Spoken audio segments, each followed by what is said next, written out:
Hi there. So today we're going to talk about some basic self-defense things. I'm not a self-defense expert. I'm not a trainer or anything. I've just got a lot of experiences, been around the block a few times, grew up in LA, then moved up to San Francisco area, and we're just going to go over some basic stuff. Okay, we're going to start with the Second Amendment. Okay? And it's very simple. One of the shortest amendments in the Bill of Rights. Okay, it's right here. A well-regulated militia, being necessary to the security of a free state, the right of the people to keep and bear arms shall not be infringed. Okay. And the founding fathers were purposely vague on this. They could have said the right of the people to keep and bear swords and muskets, but no, they said arms. That means any weapon you can fight with. Okay? And you can go into the militia. I define it. Okay, a militia, a noun, a military force that is raised from the civilian population to supplement a regular army in an emergency. Okay? So, it's a militia, and people were meant to be part of that, keeping your state free. It shall not be infringed. And they've been infringing on it ever since. The founding fathers knew they were going to infringe on this because they were fighting something very similar. So this basically says, in the Constitution of the United States, shall not be infringed, and that means every single gun law, an arms law, knife law, you can't carry a knife longer than your hands. That's all infringements on your God-given rights. So, now that we've set that up, I like to carry arms. Now, the most effective arm you can carry would be a sidearm, a gun. But you want to only carry a gun if you need to know how to use it. You need to be trained to use it. You need to practice with it until it is second nature. Okay? I've done a lot of practice with my sidearm, and it never leaves my side. That's why it's a sidearm. It's concealed. In Georgia, along with I think 23 states now, have what they call constitutional carry, which means you can carry any arm, concealed or not, as outlined in the Constitution. But we're going to go over some stuff. If you don't have a sidearm, like I said, if you're carrying a sidearm, you need to know how to use it, and be trained and be ready. And if the need arises, you need to be able to operate it without thinking. Okay, that's very important. If you can't do it, then you shouldn't, just like that. But there's lots of other stuff you can carry. Okay, we're going to go over some. The first thing is a pocket knife. Okay, and the pocket knife you carry, this is a Kershaw. It's an American-made pocket knife. If you're carrying a knife, you should be able to operate it completely with one hand. Okay, this particular one is a knife, very thin. It fits in your pocket. It's got a clip on it, and this one opens with one finger. It's not a switchblade. It's not spring activated. It's just the way it opens. But you should be able to operate it completely with one hand. It's also important, if you open one of these, you want to have it so the blade is away from you. And a good way to do that is to keep your thumb on the back right here. If you're going to use this, you want the blade away from you so you can strike out. A lot of the trainers say the best way is like this. When they get close to you, you will go around behind and attack them from the rear. Yeah, these are simple. Everybody should have something. And like I said, you should be able to operate it with one hand. Okay. The next kind of thing you can carry, this is called a strike pen. And it's kind of a neat little device. It's heavy, but it is just a pen, with with a clip on it. And you can use this. I mean, you can hit somebody with this. When it's in your hand, it'll give your fist a lot more strength. But this has something on the back of it. If you look at that, we can get it closer, which is very interesting. These are very sharp.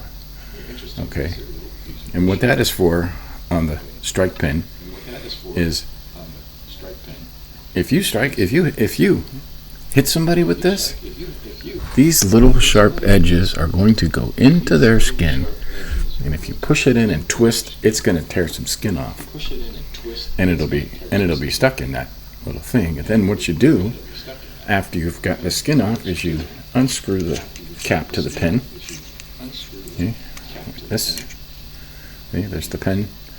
You have your skin sample in here, and this has threads, so you can put the on the top of there, and then once it's all over, this whole thing unscrews, and you have this capsule.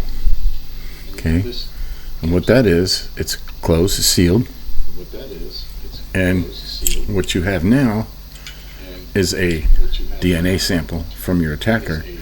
You hand this to the cops, they put it in the evidence bag, and it's not compromised. These little strike pins are, and it's just a pin. It's great to carry. It writes good. Has a good stuff in it. But yeah, this is a good thing to have. I mean, keys work. I mean, you can carry keys, so the keys are out like this, and you can do some real damage to somebody with keys as well. Next thing I have is this is a flashlight, and these aren't terribly expensive. I think they're under $20. And it's got a belt, so you can carry it on your belt. But this is and this is a Viper Tech. This is one of the better ones, and as you see, it's got a serial number. Okay, and it has 2 buttons. I mean, for the flashlight, and this is a blinding flashlight. Okay, I'll shine it right in the camera. You can, just for that. If you push it again, this thing, and I'll show you the close up right there. Okay, this has a stun gun built into it. And most times, just, if you give it a short press, and you can see it's very noisy.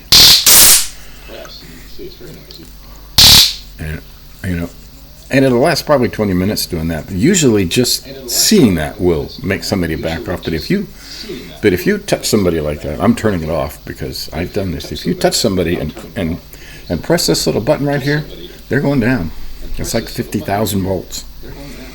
No amps, it won't kill them, but it certainly will incapacitate them for a minute. And the thing about these good ones is you can see the charge back here. Okay, this is not a regular battery flashlight. This actually has, we'll plug in this charger, and this plugs directly into your 110 volt outlet, so it would charge this thing. And it takes a couple hours, leave it to charge. The light will come on and go off when you plug it. But it doesn't take batteries. I've had these for years.